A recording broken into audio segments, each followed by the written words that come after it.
Good morning, YouTube. Wake up, you lazy. Yep. Hey, wait a minute. That's not a roller. This is a roller.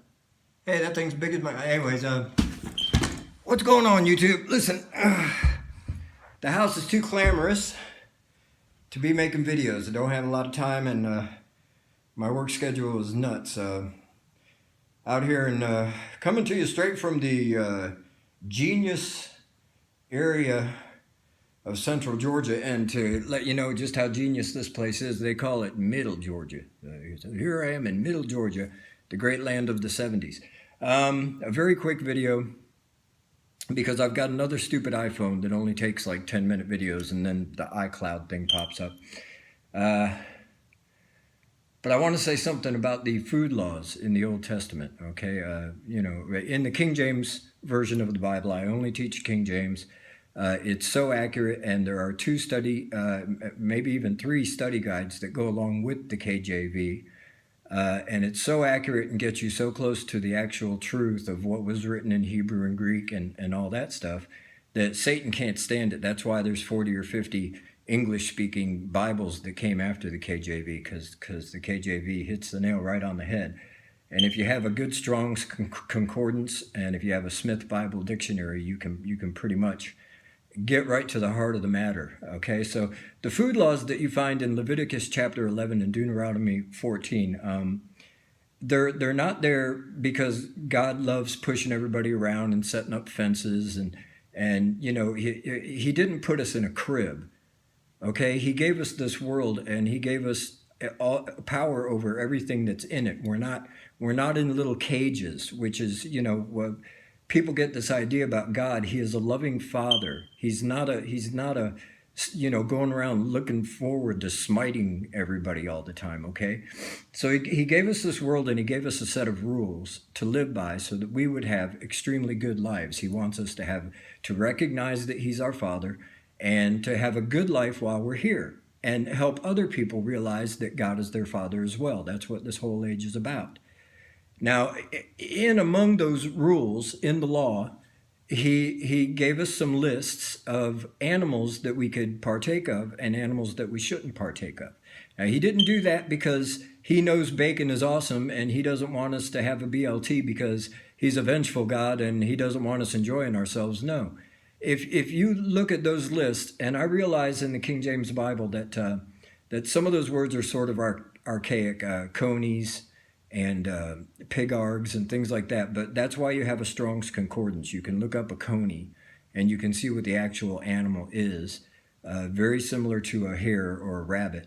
All right, so all the animals that he lists, if you go and read them, I'm not going to read them off for you. I want you to get into the Bible yourself, so that, and I don't want you believing what people tell you, but I would like to put you in the proper direction, okay? And prove me wrong if I'm wrong. But he gives you lists, and he gives you a list of all the clean animals that you can eat. And if you take a look at the diets of those animals, those clean animals that we can eat, you'll find out that the foods they eat are very similar to, you know, the vegetables and stuff that we're allowed to eat. They're things that syncopate with our bodies, and our bodies tolerate them well. So if we eat that particular animal, like a cow chews hay all day. Hay is, you know, chock full of vitamins and all kinds of goodness.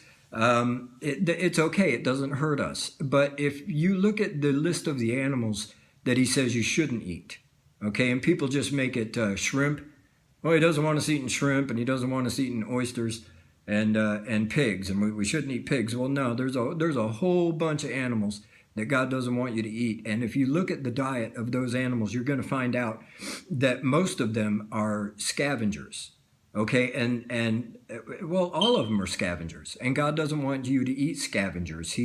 He made their flesh, and he made their bodies able to tolerate poisons and toxins, and it doesn't hurt them at all. It's fine. If you ate, let me tell you, if you ate what a pig is able to eat, you'd be dead before nightfall, or at least by morning. You'd be so sick by evening time that you wouldn't be able to get out of bed, and you'd probably just croak in your sleep. You cannot eat what a pig eats. You can't tolerate it. You can't eat what a dog eats. Your body can't tolerate it. Okay, and there are other animals that have long-term effects that produce things in your body anywhere from too much phlegm, and snots and boogers and stuff like that, that can go all the way to diseases that we don't even hardly understand. And whatever doctor points out the disease, it gets named after him, like Dr. Alzheimer or Dr. You know what I mean. It goes on and on. Whoever, so many Parkinson's. So Dr. Parkinson figured out this disease. Well, where do all these diseases come from? Well, they come from eating flesh of animals that eat garbage. And God didn't make them part of the food chain. He didn't put them on this earth for us to eat. They're not on the menu. They're not food. Okay, when you're looking at that list, it's not because God is being mean and doesn't want. We're not supposed to know what a pig tastes like. We're not supposed to know what a lobster even tastes like. And who was the first guy who ever looked at a lobster and said, "Man, I'm cooking that. I'm eating that sucker." Man, that thing looks like it's so obvious. If you can't see it, I just don't know what to tell you. Don't eat pigs. Don't, he made those animals so that they could keep the bottom of the ocean floor clean, and so they could keep the earth where we dwell clean. They're the garbage men. They're the trash crew. Okay? They come and eat dead stuff, and it doesn't hurt them. They eat all this stuff and they're fine. And they get on about their business and everything's hunky-dory. And then we come across them and eat them, and all the toxins that they have stored in their flesh, we end up ingesting, and our body can't deal with it.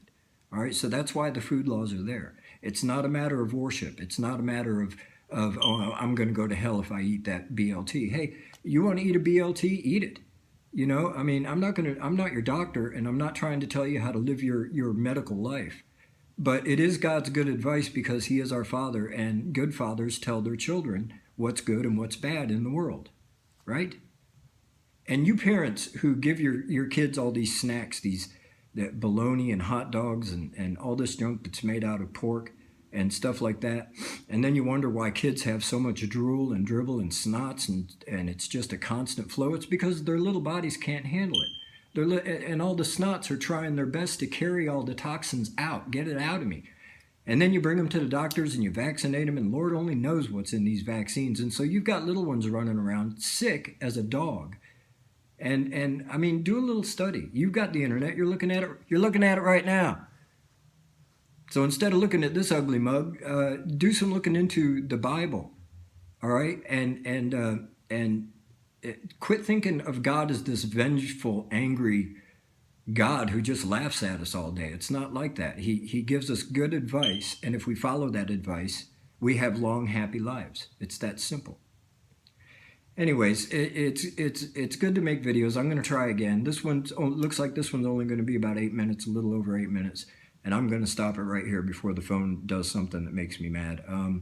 But a big shout out to all my many viewers. I'm sure there's just scores of you out there. But this is pertinent information, and if it helps one person, then I'm doing my job. Okay. So Reverend Sean Murphy coming at you, and now leaving, and I shall return. I hope so.